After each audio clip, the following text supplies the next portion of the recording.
নমস্কার বন্ধুরা, চলে এসেছি একটা নতুন ভিডিও নিয়ে। আজকের ভিডিওতে আপনাদের মায়ের বাগবাজারের ঘাটে নিয়ে যাব এবং দেখাবো ওখানে কি পরিষ্কার পরিচ্ছন্ন ঘাটটি, এবং এখানে আমরা গঙ্গা জল তুলব দুর্গাপুজোর জন্যে। তো চলুন আমাদের সঙ্গে আসুন এই গঙ্গা দর্শন করার জন্যে।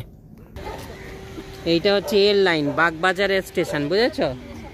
এইখানে আছে মায়ের ঘাট, এটা বাগবাজার স্টেশন।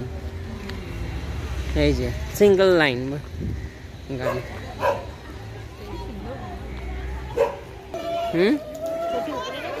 না না, উপরে না, নিচেটা একটু দেখো, আস্তে আস্তে না বলো।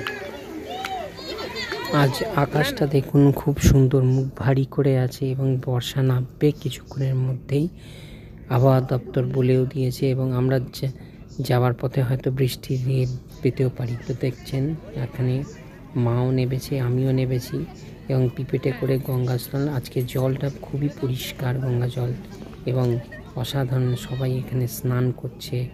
এবং এই পুণ্যতিথিতে সত্যি একে অসাধারণ এক উপলব্ধি। তো গঙ্গা জল আমি ভরবো পিপেটগুলো ধুয়ে, এবং এখানে গঙ্গা জল মা দুর্গার পুজোর জন্য আমরা সমস্ত প্রতি বছর যেভাবে নিয়ে যাই আসি। যেহেতু আমার এবছর বিয়ে হয়ে গেছে, তো আমি এই বছর হয়তো তর্পণ করতে আসতে পারবো না, তাই আমি এবছরটা আগে থেকেই দুর্গাপুজোর জলগুলো সমগ্র করে নিয়ে যাচ্ছি। তো চলুন আমার সঙ্গে দেখুন, এখানে এক সুন্দর পরিষ্কার পরিচ্ছন্ন এখন, এবং আজকে খুব জোয়ার আছে এবং ওই জন্য জলটা পরিষ্কার, এবং সবাই এখানে স্নান করছে। গঙ্গা স্নান দিনই করা একটা খুবই লাভদায়ক এবং খুবই পূর্ণ ব্যাপার। তো সেটা সবার পক্ষে হয়তো সম্ভব হয়ে ওঠে না, কিন্তু তাও যদি সম্ভব হয় আপনারা অবশ্যই বছরে একবার করে গঙ্গা স্নান সবাই করবেন। আমার মনে হয় আপনারা করেনও, তাই। তো চলুন আমি জলটা ভরে নিই, তারপর আপনাদের এখান থেকে ট্রেন যখন যায় সেই দৃশ্যটা আপনাদের অবশ্যই আমি দেখাবো।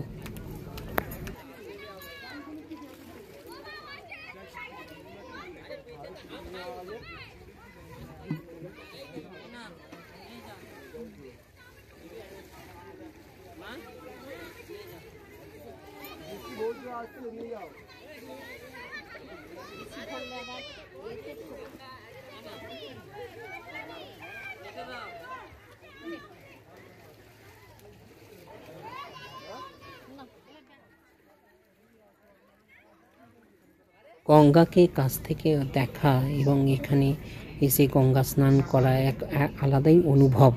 তো অবশ্যই খুবই সুন্দর লাগে, এবং দূর দেখুন কি সুন্দর বন জঙ্গলে যেন মনে হচ্ছে একটা আলাদা করে, এবং এখানে লোকেরা গঙ্গা স্নান করছে, এবং ওই দূরে হুগলি রিভারটাও এটা ব্রিজটাও দেখতে পাওয়া যাচ্ছে। তো মেঘের মুখ ভার, বৃষ্টি কখনোই নেমে আসতে পারে। তো দেখতে পাচ্ছেন এখানে রানী বা মা শারদার এখানে মন্দিরটাও করা আছে ছোট্ট করে, যে দেখতে পাচ্ছেন। আর এদিকে দুটো শিব মন্দিরও আছে। তো এখানে আপনারা আসতে পারেন, খুবই ভালো লাগবে আপনাদের।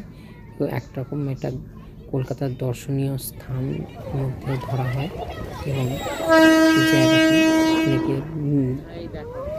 মহালয়ার দিন তর্পণ করতেও আসে এবং লোকেদের দেখতে পাচ্ছেন বন্ধুরা। এই যে ট্রেন ঢুকছে, এবং এই একটা সুন্দর দর্শনীয় জিনিস, সেই গঙ্গার পাশ দিয়ে ট্রেন চলে যাওয়া, এই সব মিলিয়ে এক সুন্দর ভিডিও। আপনাদের ভালো লাগলে লাইক করুন, সাবস্ক্রাইব করুন এবং শেয়ার করুন নতুন একটা ভিডিও দেখার জন্য। ধন্যবাদ। এখন থেমে গেল।